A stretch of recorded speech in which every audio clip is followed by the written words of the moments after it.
Do you know what it feels like to realize you've done something truly stupid? Then you know how I felt about 5 seconds after Igor entered the room. It was impossible for me to get out of the room without his noticing me.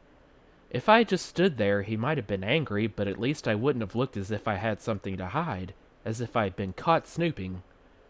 Suddenly, I had an idea. Waiting until Igor turned away from me, I jumped out from the rags and screamed, "Boo!" at the top of my lungs. "Aye!" cried Igor. Spinning around, he hit me over the head with the bear. Though the bear was soft, the force of the blow knocked me over. "William!" cried Igor when he saw that it was me. "What you doing here?" "I came to talk to you," I said, pushing myself to a sitting position. "Why you scare Igor?" "Because you scared me," I said, not bothering to add that I had also wanted to draw his attention away from the fact I was hiding in his bed. Igor looked puzzled. Then he looked mad, which was pretty frightening. Then he began to laugh. "Good joke on Igor. Igor scare boy, boy scare Igor. Brave boy to scare Igor." The way he said brave made me wonder what he would have done if he hadn't liked the joke. "Listen, Igor, I have a message for you. Someone named Ishmael—" "Don't call him that!" I paused, then started again. "A strange person asked me to tell you the most dangerous night is almost here." Igor furrowed his brow. "Sound important." "What does it mean?" "Igor not know. Igor should know, but Igor forget. Sometimes things get foggy in Igor's head." "Like the North Tower," I said. Igor looked at me with fear in his eyes. "What about North Tower?" he asked nervously. "Well, it has fog around it all the time, and I can't figure out what's inside it. So it's a lot like your head," I added, amused at my own cleverness. "North Tower," muttered Igor, ignoring my joke. Igor don't like North Tower. "Why not?" I asked, serious now. He was silent for so long I began to wonder whether he had heard me. When I looked at him, I saw that his eyes had gone funny and far away looking, almost as if he were in a trance. I reached out and shook his arm. "Igor, are you all right?" He blinked. "William, don't you know when someone thinking? Now you made Igor forget."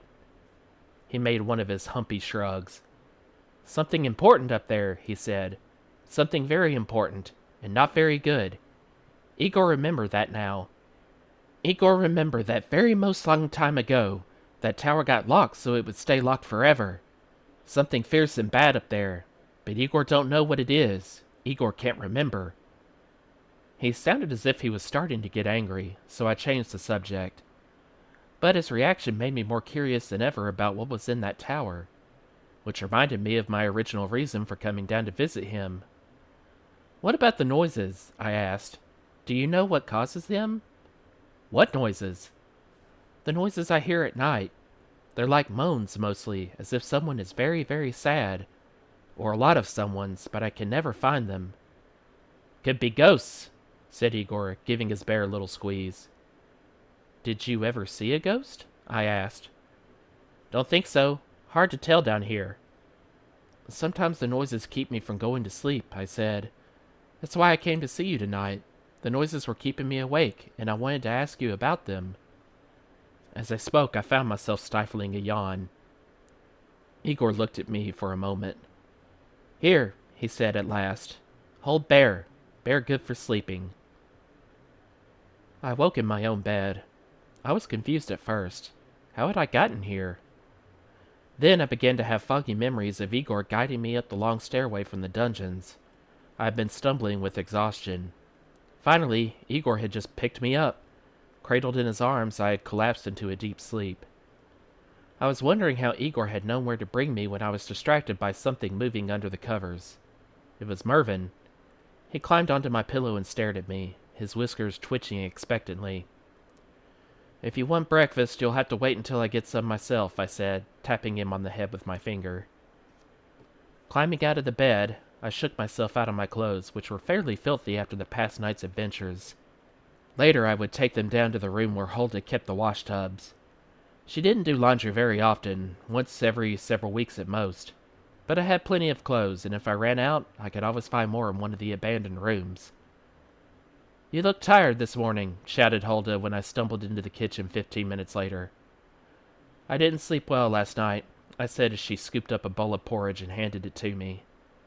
I took my usual place at the big table in the center of the kitchen and sliced a thick slab from the loaf of dark bread Hulda placed in front of me. Though it had been years since I had raised the topic of the North Tower with anyone upstairs, Igor's strange reaction to my mention of it the previous night had made me curious. I decided to try asking Hulda about it. "Land's sakes, William," she bellowed, wiping her plump hands on her apron and brushing back a wisp of gray hair.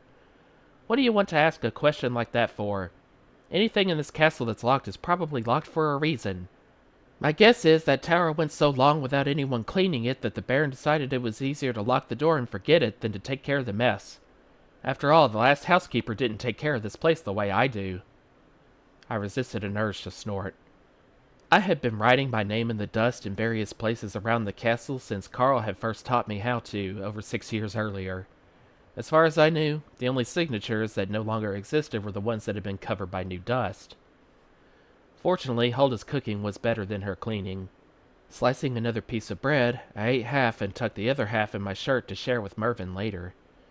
On impulse, I cut another slab and slipped that into my shirt as well. Maybe Igor would like it. After I had taken Mervyn his breakfast, I climbed the south tower. I studied the countryside for a moment. It was brilliant with late October foliage.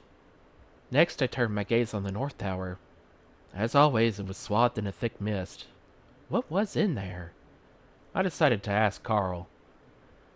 The library was pleasantly warm that morning, with big fires burning in huge stone fireplaces at either end. Weak autumn sunlight streamed through the windows, making puddles of light on the old carpet. The Baron sat at his desk studying a huge book with yellowed pages. "Morning, Jasper," he muttered as I walked past.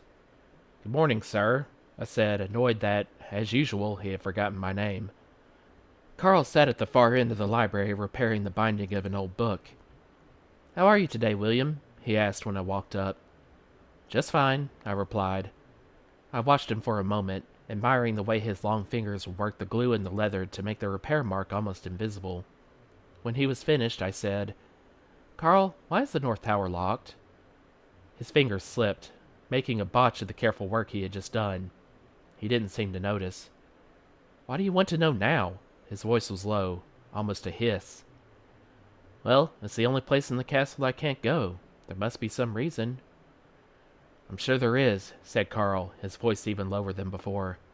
"But I don't know what it is, and I wouldn't ask him if I were you," he added, gesturing towards the Baron with a nod of his head. "I asked once and it almost cost me my job. It's something we don't talk about. I'll say this, though.